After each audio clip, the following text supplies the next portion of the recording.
The hidden tapes that could destroy everything. People whispered about P. Diddy's secret vault, hundreds of recordings from his private parties, hidden cameras, and powerful guests. Most thought it was just gossip, but when investigators showed up at his mansion, everything changed. If those tapes are real, they don't just expose one man, they expose an entire industry built on silence. This isn't a story about music anymore. It's a story about control. Yeah, my mom's single. Yeah, for real. Mom Duke know how to have a good time. She ain't sitting in the house playing. Outside moving and shaking, baby. She come with me to strip club. I don't care. Real.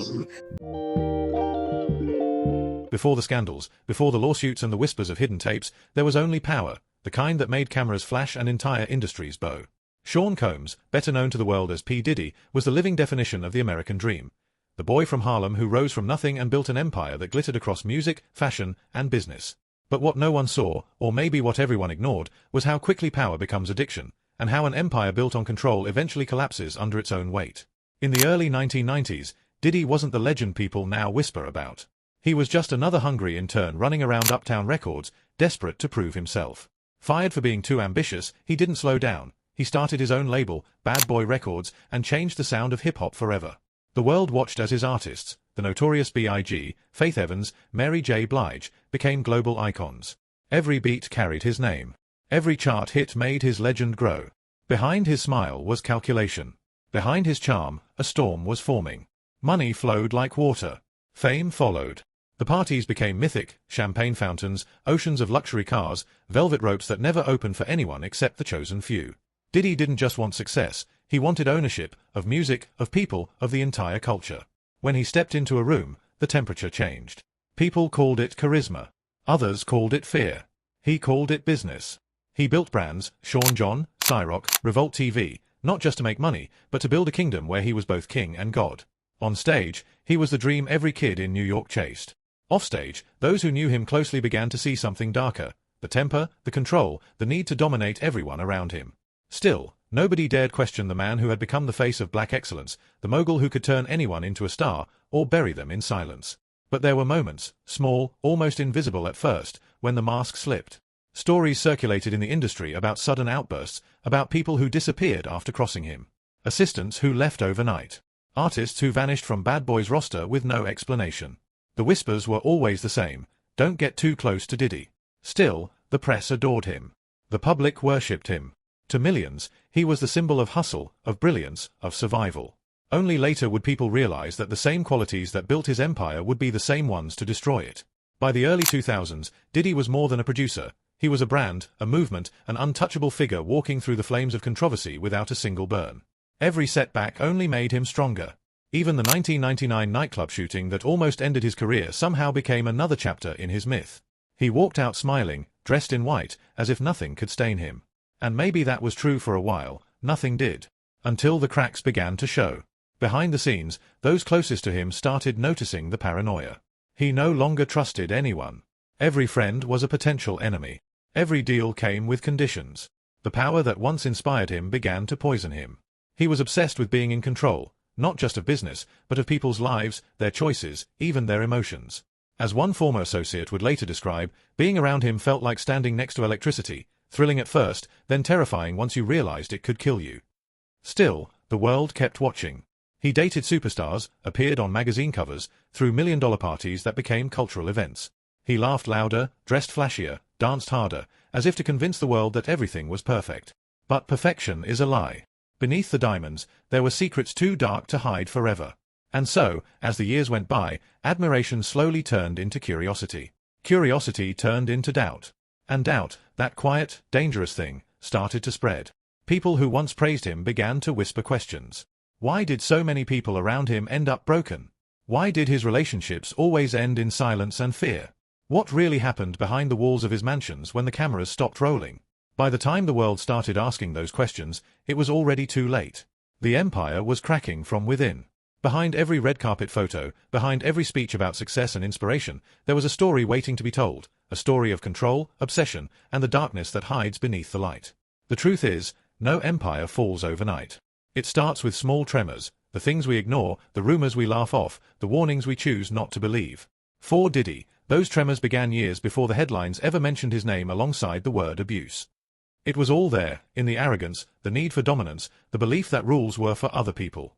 Now, as the world looks back at the man who once ruled hip-hop, one question haunts everything he built. Was it success, or was it a mask hiding something far more dangerous? Because even kings forget, power doesn't protect you forever. It only delays the fall. For years, people only saw the sparkle, the tailored suits, the flashing lights, the red carpets. But behind that perfect image of confidence stood a man drowning in control, manipulation, and fear. The world thought P. Diddy had it all, the women, the fame, the power. Yet, those who stepped close enough soon learned that what looked like love often felt like ownership. And no story revealed that better than his relationship with Cassie Ventura. When Cassie first entered Diddy's world, she was young, talented, and full of dreams. He promised her success, and for a while, he delivered it. He produced her music, introduced her to the biggest names in the industry, and painted himself as her protector. But over time, that protection began to look more like possession. Cassie's friends noticed she wasn't the same. She smiled less, spoke carefully, and always seemed to be walking on glass. Diddy didn't just manage her career, he managed her every move. Those close to them whispered about what they saw: arguments, isolation, fear. At first, no one believed it. After all, this was Diddy, the mogul, the legend, the man who had built an empire. But in private, the mask was slipping. Cassie's life became a cycle of luxury and pain. What the world saw as romance was, according to her, years of intimidation and violence. Hey Cassie, how are you? How do you feel about all the allegations with Diddy going on right now? In 2023, when she finally filed her lawsuit against him, she described not love, but control, not partnership, but power abuse. The world froze when details began to surface. The documents described years of alleged physical, emotional, and sexual abuse, and hinted at a lifestyle far darker than fans imagined. What made it even more disturbing was that many claimed to have known but stayed silent. Within just 24 hours of filing, Cassie's case was suddenly settled. Money moved. Lawyers spoke. And the world was told to move on. But people didn't. Because once truth escapes into the air, it never disappears completely. Then came the footage. A shocking clip allegedly from 2016 surfaced. Grainy hotel security footage showing a man who appeared to be Diddy attacking Cassie in a hallway, dragging her back by her hair. The same scene Cassie had described years earlier suddenly became visible. It wasn't just rumor anymore. It was real. My behavior on that video is inexcusable. I was disgusted then when I did it, I'm disgusted now. The industry fell silent. Celebrities who once partied beside him vanished overnight, unfollowing him, erasing photos, deleting history. And for the first time, the world began to see the man behind the fame. Still, Diddy seemed unshaken. In his world, money solved everything. He had lawyers, influence, connections that stretched across music, fashion, and politics. He wasn't just rich, he was protected. But something had changed. The public no longer saw him as untouchable. The glamorous image of a self-made mogul began to rot in the spotlight. People asked, how long had this been happening? And how many had stayed quiet to protect their careers? The Met Gala footage from 2015 resurfaced, that brief moment when Diddy's face darkened as another man greeted Cassie, his jaw tightening, hand clenching into a fist. Millions of viewers had once ignored it as a moment of jealousy. But now it looked different, like a warning sign the world had missed. He was comfortable showing dominance even under flashing cameras. Imagine what happened when no one was watching. Cassie wasn't the only one. After her case, other voices emerged, quiet, afraid, but tired of staying silent. Some were former employees. Others were women who had crossed paths with him in the industry. Their stories shared the same pattern: control, manipulation, and fear disguised as opportunity. One by one, the stories formed a pattern too consistent to ignore. But every time someone spoke, another story was erased. Videos disappeared. Posts were deleted. Entire accounts went silent. It was as if someone was wiping the internet clean, one piece at a time. Fans began calling it the Diddy effect, the power to erase a narrative before it spread too far. Yet, in the age of social media, no secret stays buried forever. Behind the scenes, insiders whispered that Cassie's story was just the surface of something much larger, a web of control that stretched across decades. People spoke about his obsession with loyalty, about the way he filmed everything, about the guests who came to his late-night parties. What once sounded like wild gossip started to feel like evidence of a bigger pattern: power protecting power. For Cassie, stepping forward meant risking everything: her career, her peace, even her safety. But her voice cracked open a door that can't be closed anymore. The story she told was more than a celebrity scandal. It was a reflection of an industry built on silence and fear. Behind every diamond bracelet, every private jet, every headline of success, there was a cost. Cassie's courage forced the world to look at that cost, to question how much we forgive when someone is rich enough, famous enough, powerful enough. And maybe that's why her story matters so much. Because in an industry where silence is currency, breaking it is rebellion. Still, as dark as her claims were, Cassie's lawsuit was just the beginning. The headlines faded, but the whispers didn't. There were names still unspoken, people still afraid to come forward, truths that could still destroy empires. The question now wasn't if more stories would come out, but when. Because once the walls of secrecy start to crack, everything inside begins to fall. Combs has pleaded not guilty.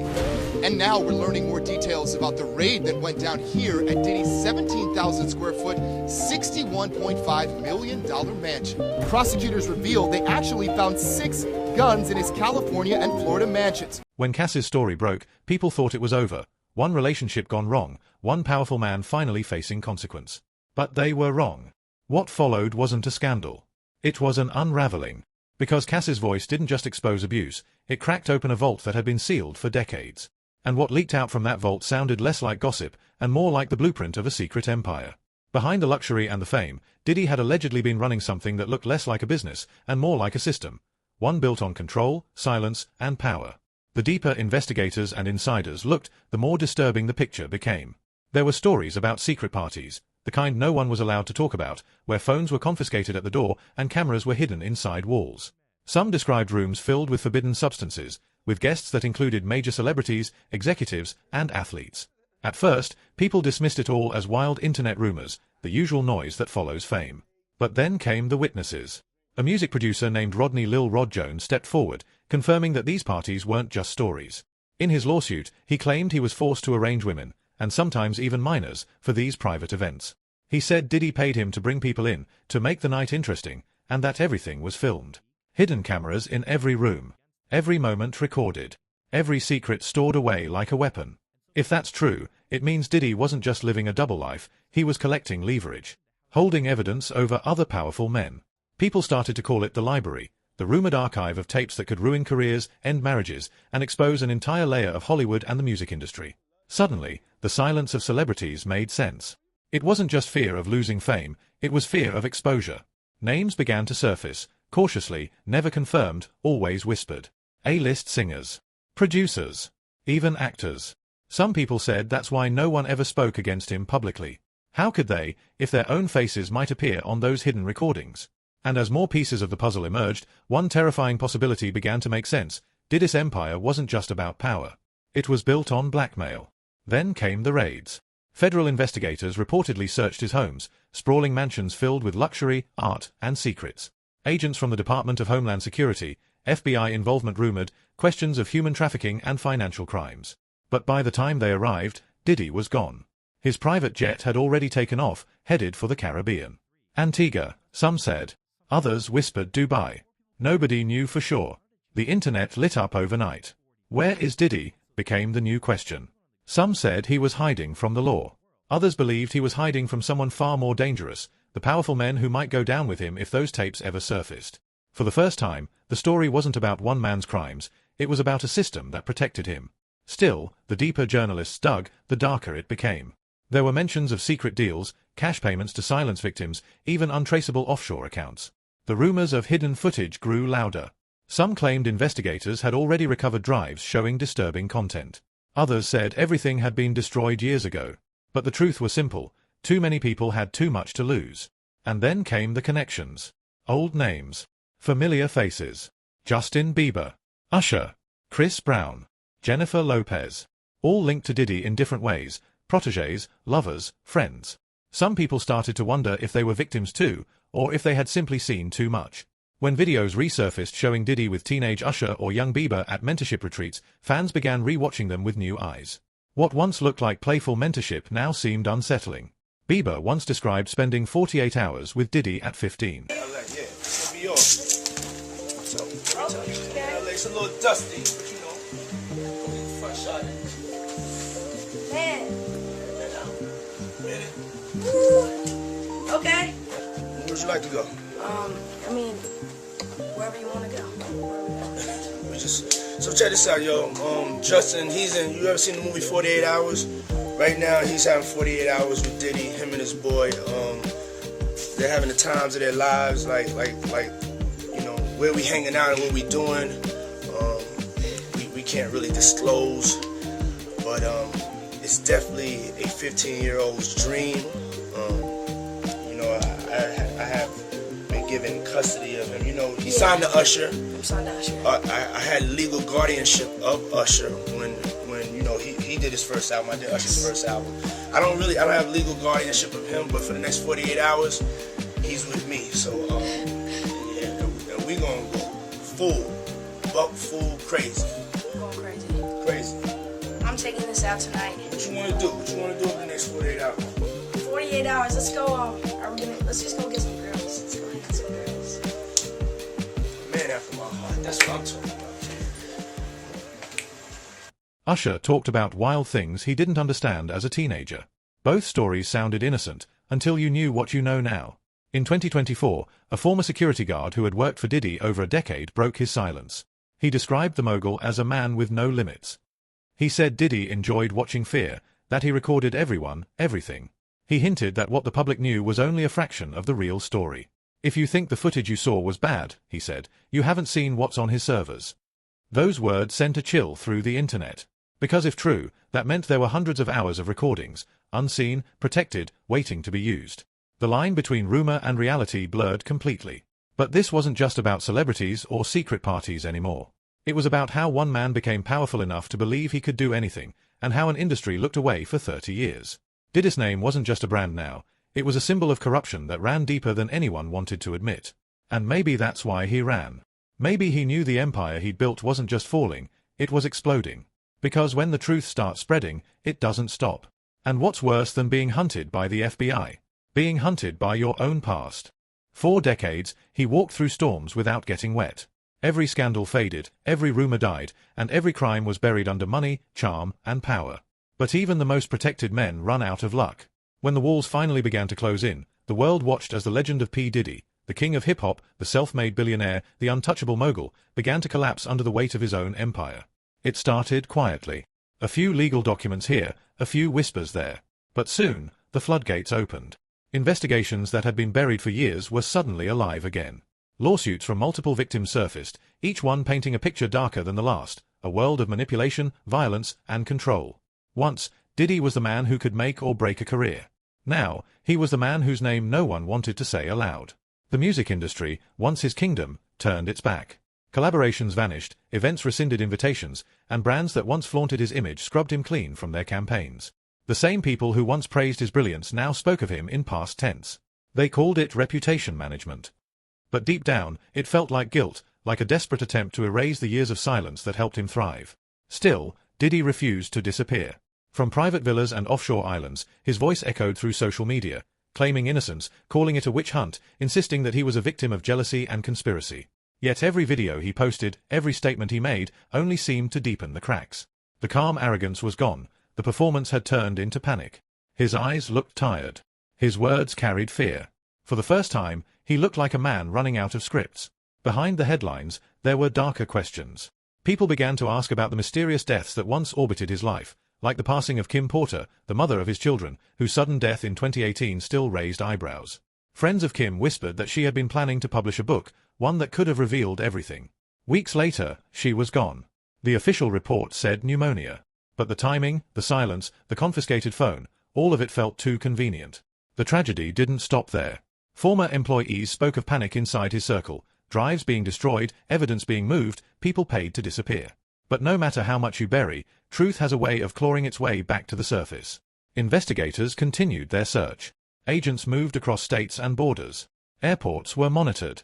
And still, no one could say where Diddy really was. What was once fame had become exile. What was once respect had turned into disgust. The man who once owned the spotlight was now hiding from it. Each passing month brought another revelation, from old interviews resurfacing to former friends coming forward. Slowly, the mythology of the invincible mogul unraveled, revealing a frightened man surrounded by ghosts of his own making. And then came the hardest question of all: how did he become this way? To understand the fall, you have to go back to the beginning, a childhood marked by loss and chaos. Diddy's father, involved in street crime, was murdered when Sean was only a boy. His mother, a strict schoolteacher, raised him alone. He grew up learning that survival meant dominance, that power was safety, and control was love. Somewhere in that equation, Ambition mutated into something monstrous. The boy who wanted to escape the streets became the man who rebuilt them inside his mansions. For years, he was surrounded by yes-men, bodyguards, and artists who owed him everything. Nobody dared tell him no, and in that silence, he grew untouchable. He became his own religion, and fame became his altar. But faith built on fear doesn't last forever. One accusation became two. Two became 10. Each story chipped away at his image until there was nothing left but a shadow of the man he pretended to be. Now, the same cameras that once worshipped him follow him for another reason. Not for his records, but for his reckoning. Every empire, no matter how powerful, eventually faces the moment it fears most, accountability. Whether justice arrives in a courtroom or through the judgment of history, it always arrives. And when it does, it doesn't care how many millions you have in the bank. Still, the tragedy of Diddy's story isn't just about him. It's about the system that created him, the executives who stayed silent, the fans who forgave too easily, the culture that confuses power with greatness. It's about how far we let someone go when we're too entertained to see the warning signs. Maybe that's why this story matters. Because for every Diddy, there are others still hidden, still untouchable, still rewriting their sins with money and fame. Cassie's voice may have started the fire, but it's the silence of everyone else that kept it burning for so long. Now, the fire has consumed the kingdom. The mansions, the music, the myth, all ash. What remains is the lesson. Power without empathy becomes cruelty. Fame without truth becomes corruption. And a king without conscience always builds his throne on bones. So when the music fades and the lights finally go out, one question will echo louder than any hit song he ever produced. Was this the fall of a man, or the end of an era that should have never existed at all?